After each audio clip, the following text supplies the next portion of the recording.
what we're bringing to market is totally unique. Specifically for Canada, it's just totally different. And we're starting to see it pay dividends quite a bit. We're seeing residents at Montreal communities want to relocate to Fitzrovia communities within Toronto. That's where the bread and butter is really at in this industry. People are completely surprised by just how far we're willing to take the product. If you think about what rentals are, they're long-term holds. We're talking about 25-year, 30-year horizons that we're actually going to own these things. And so when you think about that and dissect that a little bit, think about the finishes that myself and Jordan as owners are going to put into those communities. They're going to be more expensive finishes. They're going to be better finishes. And so the quality of the finish out is going to be 20, 30, 40 times nicer and better quality than condominium product. Yeah. Welcome to the Digible Dudes podcast. I'm David. And I'm Nicole. We just sat down with Ryan and Jordan from Fitzrovia. I don't know if I can count it, long-time listeners. We had Ryan on like a year ago, and it was such a fun conversation. He was very good at meandering with us, like wherever Reed and I had curiosity. And so when we saw him today, we're like, let's have Ryan back on. And this time he was able to coax Jordan onto her first podcast, which she was nervous about, but she did great. Excellent. They said that they're very big on social, so please send her some positive vibes and just say, hey, Jordan, you did a great job. Please do it again. That would go a long way for her. But yeah, Nicole, how would you recap the conversation? Well, I would say that there's so many exciting things happening at Fitzrovia. They talked a lot about the Sloan, which is a newer development that's coming online, and this product sounds incredible. I'm like, can I move in?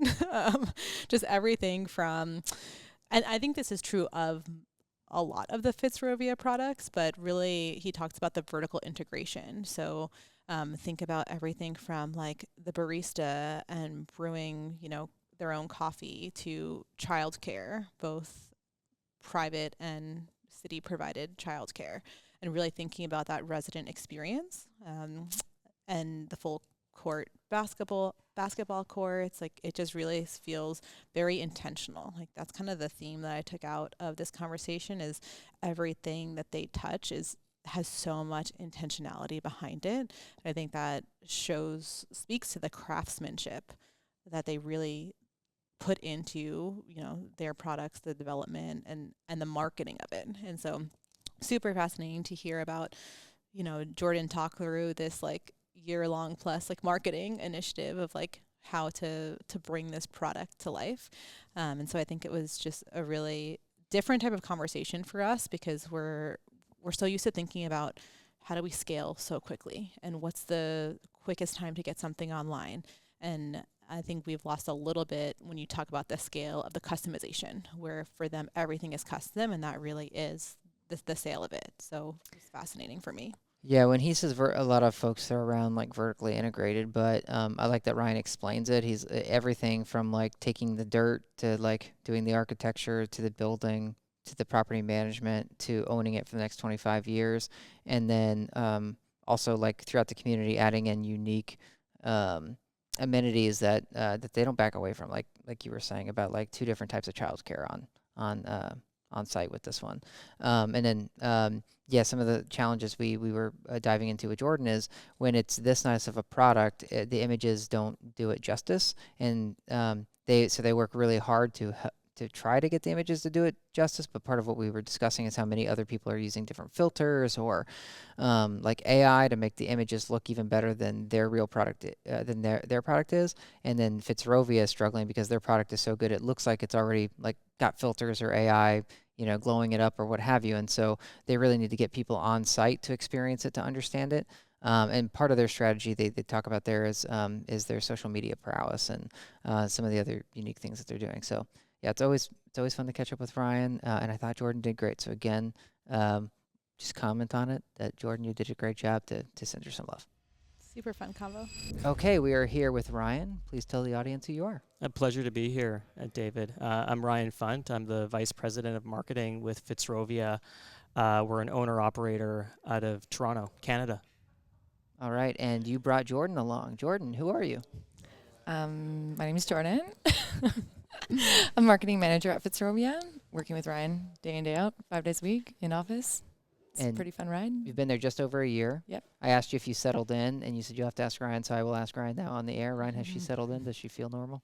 She's been one of a kind, right? I think one of the things that we talk about in our industry is finding top-tier talent. It's really, really tough, right? Like, you run a company, but Jordan was a natural fit from the beginning, right? And one of the things that I like to do typically is bring people in from outside of industry, because I think that they can bring in unique skill sets and different perspectives, right? And sometimes when we've been in the industry so long, we get used to doing things a certain way. And so Jordan's been a real weapon coming in and offering different marketing perspectives from an outsider's perspective.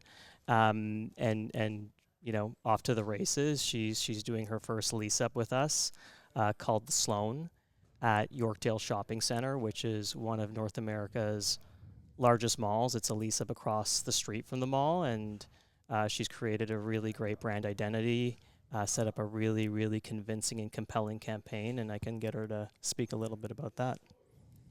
Thanks, Ryan. Yeah, I don't know what to say about it. We've really made a point to align with that mall, as Ryan mentioned, and so the brand has a really fashion-forward theme, which I think is really different compared to what we see in PBR in Canada, at least, and it has a really interesting kind of attitude with it.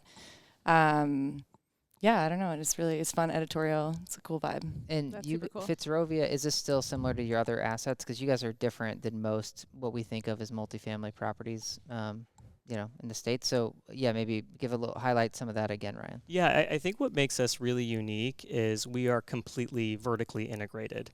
So we take assets from a piece of dirt, effectively, all the way to property management operations, right? So we develop, we design, we construct, we market, we lease, we property manage, we asset manage, all in-house.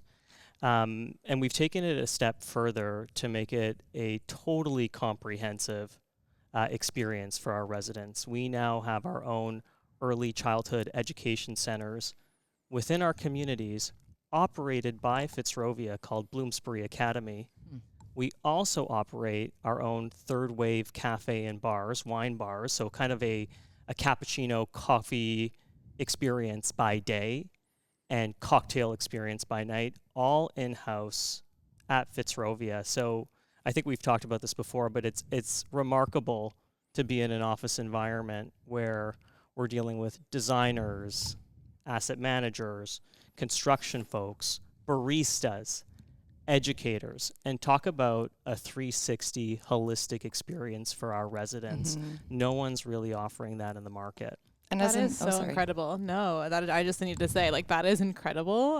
Just the fact that, you know, we hear a lot in this industry about putting the resident first or putting the experience first. And I think you all are actually walking that walk, right? It's not just conceptually, how can we make this a better experience? It's like, what do people want at the point at which they want it, at the lifestyle they're at, and how can you deliver that so that it's a one-stop shop? So just major kudos. That's so exciting.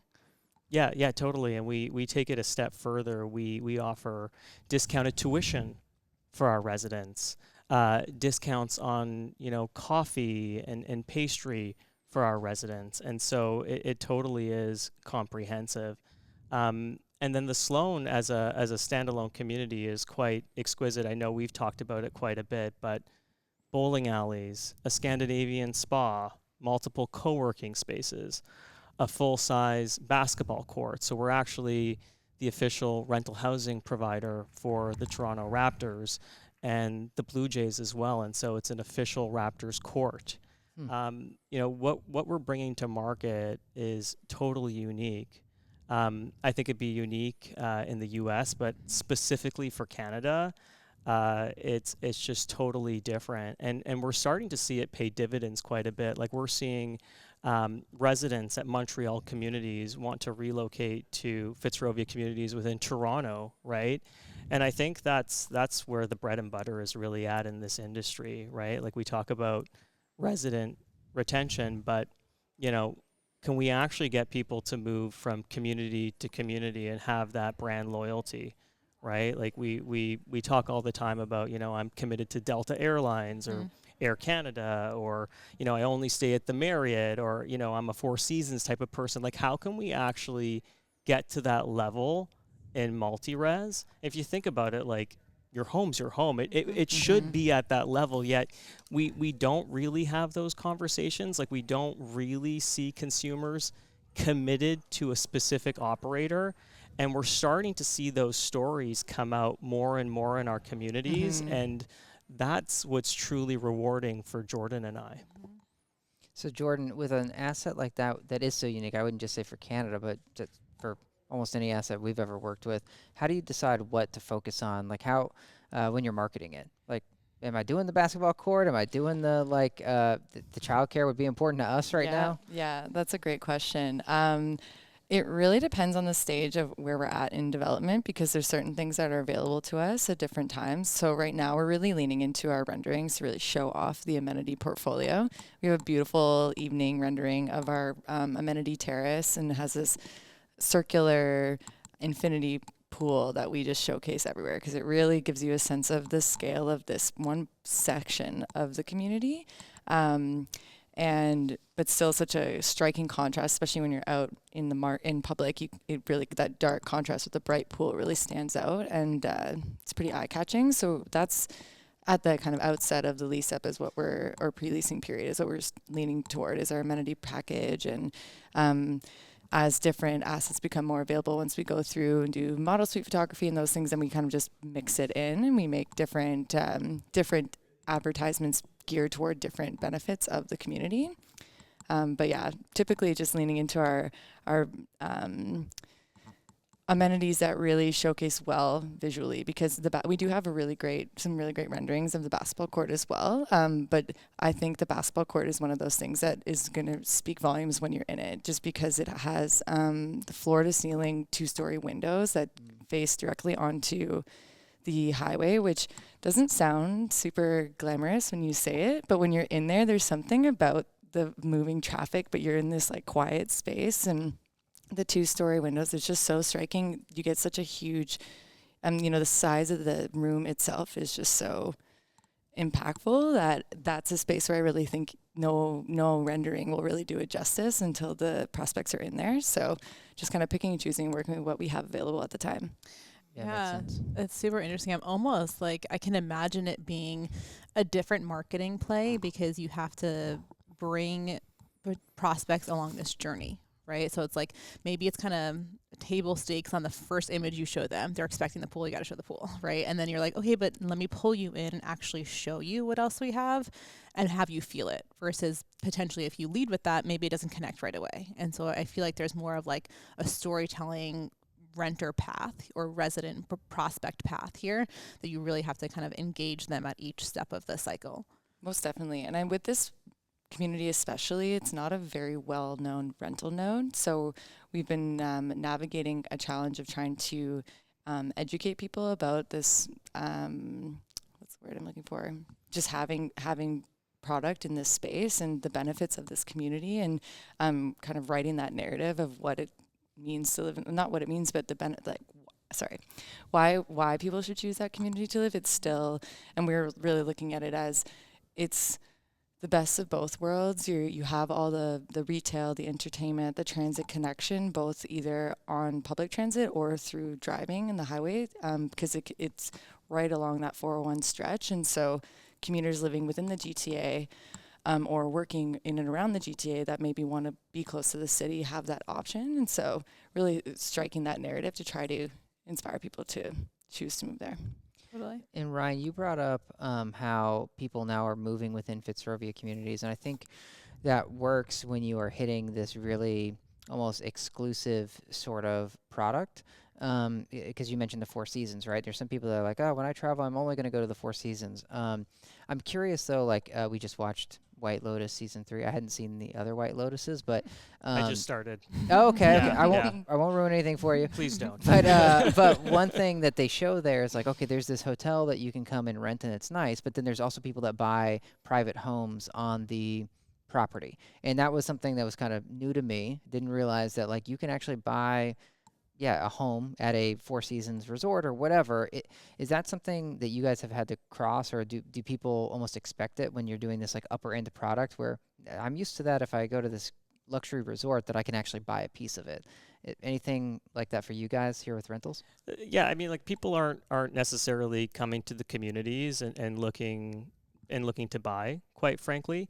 But I think what is happening is people are completely surprised by just how far we're willing to take the product.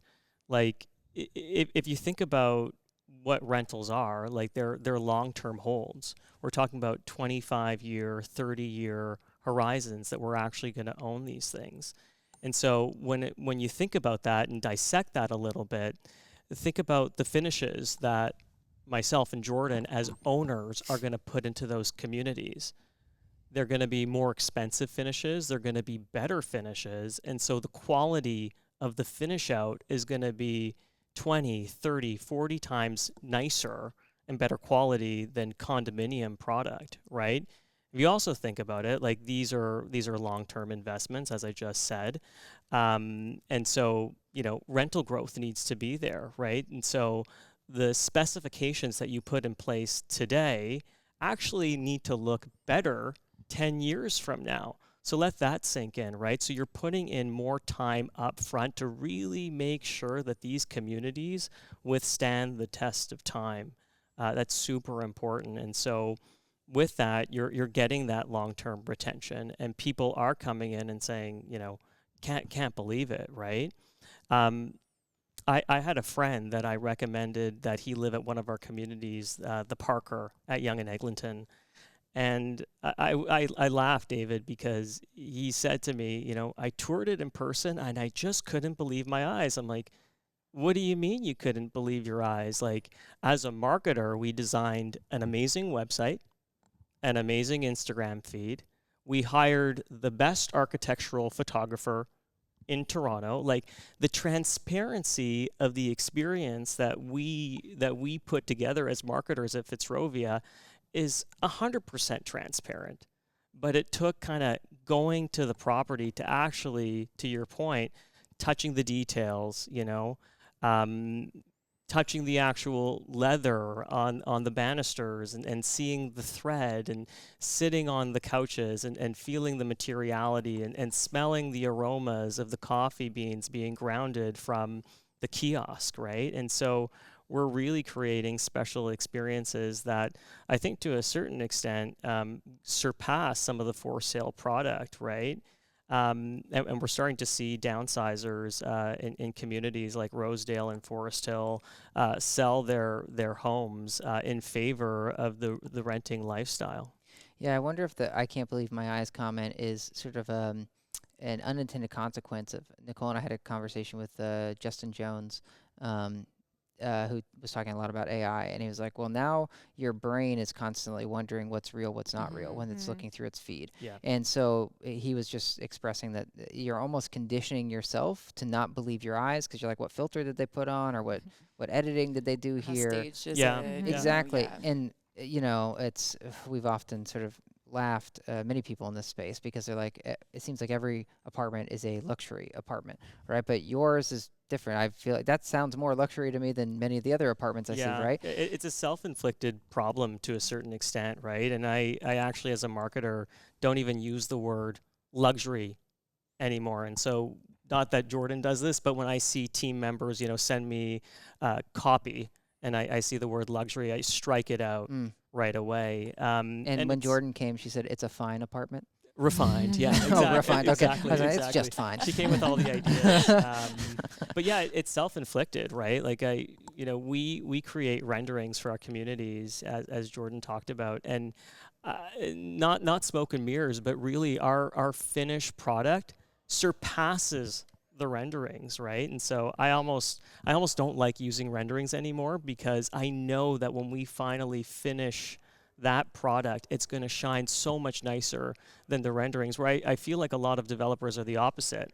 Like they'll actually leave the renderings up post occupancy Totally. because that's the shiny kind of glitz, but we're the opposite. And so as an industry, it's a bit of a self-inflicted problem. But you know, if you're going to drive conversions, if you're going to drive retention, if you're actually going to get leasing referrals from your residents, like how do you do that without being transparent and over delivering? Totally. I think at some point too, it comes down to with the quality of a product like that, you just need to get people in the door. And so the marketing strategy changes. I won't say the name of the property, but we had a very, very high-end property in Atlanta the first few years of the business. And A Jonas brother lived there, for example. Yeah, Nick Jonas lived there for a bit, and you know, the campaign results were just like not coming through, and we're like, why is this campaign not performing? And we flew out and we saw the property, and we're like, oh, like you have to be here. Like there's only so much I can translate in a digital world or with copy. And so then the strategy shifted to like, okay, yes, phone calls are great. How do we get the tourist book? How do we get people to walk in the door? Because once you experience it, the thing sells itself. Like it's that level of product. Yeah. Yeah, it's tough. I mean, it's kind of what, Jordan, you were talking about with the basketball court, right? Like until you feel it, you can't, you just can't internalize it. So what do you, I don't know, how do you think you overcome that? How do you get people to come in the door? Because it's kind of like back to that, like, I'll go back to the White Lotus show. It's like, okay, I saw a lot of imagery of this hotel because of all the camera work, right? And so eventually I'm like, well, cool, this sounds like maybe we should go check out this hotel. Maybe this would be a dream to go to. But you don't have that much attention, like span. You don't often get that much attention span, or have maybe the resources to film that much video, for example, to show it off. So how are you thinking to work through that right now to get people in the door? So we have a rock solid social media team, I would say. We lean on them heavily, especially in the early parts of the pre-lease and lease up. We also have a pretty strong photography base on our team, so we'll go into the property and take as much real photos as we can. So even pre-occupancy, we're in there in a mock suite taking finished shots just to show the tile work and the marble on the counter and the door handles and all these fine touches that we put into our buildings that really make the difference. And then our social team is out there every single week capturing whether it's UGC style content in the open amenities, really showing people how to use the space that's available and just getting that out on social, I think is one of our early drivers for sure. And then as soon as we're able to get in there with, as Ryan mentioned, professional architectural photography to capture the spaces and just do everything we can to paint them in the best light, that I think, that's kind of goes down the typical playbook, I would say. But I would say one of our tools for sure is our social team. They're just so creative, so on trend, and always thinking of different ways to showcase this space. And we intentionally create different content. I think I was saying this earlier, create different content to speak to our different targets, because we do have the Sloan community specifically is a 3-tower lease up, and each tower is geared at a slightly different demographic. Doesn't mean that, demographics can't cross live in buildings and stuff, but it means that we have specific targets that we're trying to hit that have different needs. You guys were talking about the early childhood learning program and how that being of interest to you. There's actually also a city-run daycare that's going to be on site as well. So there's not that the Bloomsbury Academy is a private operated. Obviously, we run it, but we will have a city-run daycare too. And so we have a kind of an ad group that focuses on that. But then we also have an ad group that focuses on work from home or study from home, geared toward professionals and students that might want that space to just do their thing that's not crammed in their apartment. And so finding different angles to make the social media content have legs as well and really resonate with our audience. It's definitely one of our key strategies. Yeah, it makes a ton of sense. Years ago, we had done a focus group like in Denver where we went on site, and it was at the most expensive property in Denver at the time, and I think these like on average were like 10,000 a month and up for the rental, and the focus group was with residents of that building, and we're like, hey, why did you choose this building? Whatever. They're like, oh, I used to live in the other most expensive building in Denver, and I was lurking on this one as it was getting built, and then eventually like made sure I befriended some of the current tenants or whatever. So it was more of a very, very long, prolonged sales cycle for them. And we were like, okay, that's interesting. Did you know that the average tenant, like basically you lose half the tenants every year in multifamily? And they were like, yeah, no, we've been here 12 years. And it was, It was they're the like, community. yeah, it's like, oh, tell me more about that. They're like, well, we are looking for, we don't want to mow the lawn. We don't want to have to worry about the gutters. So we just want a really nice place to live, and we plan to live there for a decade or more. But that means we are very deliberate about if we make a move. And as Nicole was saying, the reason they stayed so long is because they actually built, that community had worked really diligently on also making sure that people connected well internally, because they knew if they made friends in the building, it's harder for them to want to leave. It just made it truly feel more like a home or a community, which I feel similar to luxury being thrown around, Ryan. I feel like we throw around the word community a lot. So anyways, I just thought that really stuck with me about how those folks sometimes on the upper end, they may be more transient in their globetrotting lifestyle or whatever, but also they want to have a home base and they want to stay there. Agreed. And I just to build on your point on social media, and we've heard a lot about this at the conference, and I'm sure you're seeing it in the work that you guys do on a daily basis, but social media is becoming more of a search engine, if you think about it, like a powerful search engine. Like I caught myself doing it the other day. I'm like, top things to do in Southern California. Like I didn't go to Google for that. I went to Instagram. And so if you think about people are visual, right? Like they absorb visual so much quicker than text-based information. And so you can count on platforms like TikTok and Instagram playing a huge role in apartment searching. It's obviously been huge over the past 5 to 10 years, but I think that the importance is becoming greater and greater. I think this is a nice little veering topic, but I feel like Google really kind of, hurt themselves here, because you used to go to Google because it would actually return all the results. But now you go to Google and it's like, I don't really want to show you TikTok. Or I don't really want to show you show you Instagram. They kind of want to show you like websites and blogs and whatever. Now there will be some YouTube maybe clips that'll be like filtered in there, but it's harder to show those other things. And so that then changes the user behavior, where long term I'm like, well, shoot, I never see TikTok here or whatever. So I'm going to go to TikTok and search as well. And all of a sudden you start making a new behavior, right? And so so that's out there. And now there's obviously with like the large language models, people are starting to use those to search now too. And so it'll be interesting to see how Google adapts, Gemini to work with the search results, because before long, you had this really good user behavior where people made Google their homepage of the internet. But over time, maybe it's going to be ChatGPT or whatever that's going to be their homepage, because if you're not showing me everything, then why will I go to you first? Yeah, I could safely say that I'm using ChatGPT more than I'm using Google these days.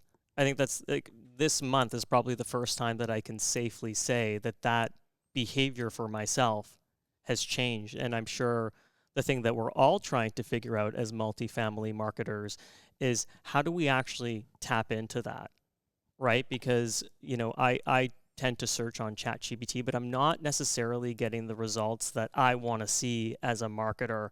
And so I think that, we're on the edge of our seats thinking about how do we crack into that, because that is such a powerful way to look for an apartment. We just need to see how that unravels over the next, 6 months to a year.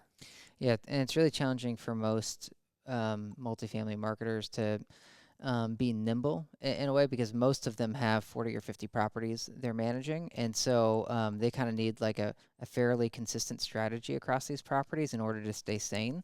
But right now, as things are changing so rapidly, for you guys, having more resources dedicated to your assets makes it easier for you to be the quick adopter and test things and modify and learn, versus the others that have to, it's it's a battleship, you know, Totally. that we have to turn. Yeah, there's something else there that you were mentioning about. Yeah, my experience with those large language models is, it was kind of, I forget what the exact graph is called, but basically you start from like it doesn't exist to all of a sudden my expectations are up at the sky, and then reality is like, it's actually down here, and then over time the reality gets a little bit better, but it never gets up to my original like expectations. And so yeah, there are certain things where, like Nicole and I started planning a lot of trips this year. I was like, great, I'm just going to use ChatGPT or whatever to plan my trips. And I got quickly frustrated because it like didn't meet my expectations of what like I had hoped, what I imagined. And I was like, okay, we got to get a travel advisor, and they're gonna help us here. Now I could see one day it gets there to where now it could replace that person, but for now I still don't have enough faith in it because it let me down. I'm like, all right, it wasn't really looking as hard as I wanted it to look, or what, it just gave me sort of weird results for what I was asking for. Totally agree. It's all in the prompts for sure. You really have to know how to work the prompts to get it doing what you need it to do. But it's so helpful in a pinch. So I'm really excited to see. And this conference has been really interesting and eye-opening in terms of the ways that we can adjust what we're already doing to help turn up in those in the AI search or the AI kind of overview and suggestions and stuff. So I'm excited to see kind of what we can do and what the next 6 months looks like as well. Cool. Well, what does the next year for Fitzrovia look like? Yeah, maybe hit us with that before we let you go. Yeah, for sure. I mean, we always talk about how much we love our Fitzrovia.ca beloved corporate website. And when we created it was incredible. But, over time, things age, right? And so we are developing a brand new, and in fairness to us, like we've really scaled our business, right? We're now into modern vintage housing, the 10 Dean business. We're launching a new brand called Loxley this year. And so we've really scaled our core competencies. And so we've outgrown that initial website. And so we're launching a website, hopefully this year, brand new website. It'll be this year. It'll be this year. Yeah. We're going to do this. Manifest it. It's going to happen. Positivity. 100%. But it is quite the website. It is a behemoth, and very appreciative of my colleagues, specifically Bahar, Lucia, and Daphne, who have been part of the engine behind this website. It's going to be search savvy, so people can go to it, search for an apartment across all of our verticals, talk about the Fitzrovia story, our teams page, ESG, all of it, baked into a really digestible format, because again, like we've become such a driving force for Canadian real estate that it's hard to create things that are digestible when you grow so big. But I think we've done a really good job distilling a ton of information into a really digestible format. And like anything we do, it's very visually appealing. The UX is tight, and so very excited to launch that. We're also launching, and I alluded to it a moment ago, a new brand. It's going to be Canada-wide, but it's going to kick off in Montreal, called Loxley. And effectively what that strategy is purchasing stabilized assets from developers that are already rented, call it 95% plus leased, and adding value to them. And so this isn't a vintage strategy. It's buildings, purpose-built rental that's built, call it 2015 onward, so very much new product. But we see opportunities to come in and add value. So completely renovate and redefine a lobby space or a penthouse lounge or a gym, and really add value there for the residents, and do a lot for that market. I think there's tons of opportunity to be had in Montreal to begin with, but we see this strategy as scalable across Canada. That's super interesting and exciting, because most folks will buy that asset and be like, all right, let's put on a fresh coat of paint, and then just like kind of eke out, its life.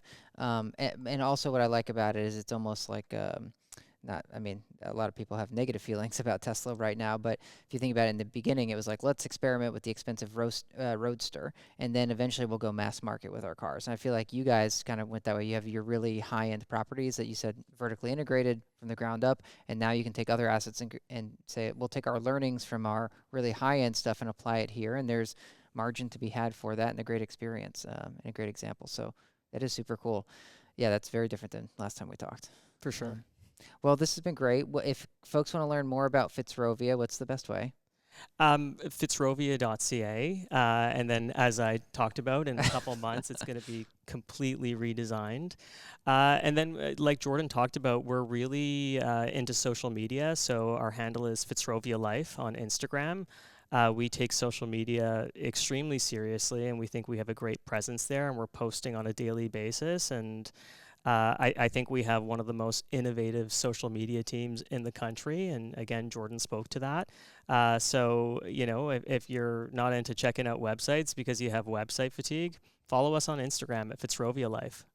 Amazing. Great. Well, thank you both so much, and congratulations on all of the success and upcoming projects and initiatives. It's super exciting. Really appreciate you guys having us on the Thank show you. today. Yeah, thank you guys. Thank you. Super fun. Yeah.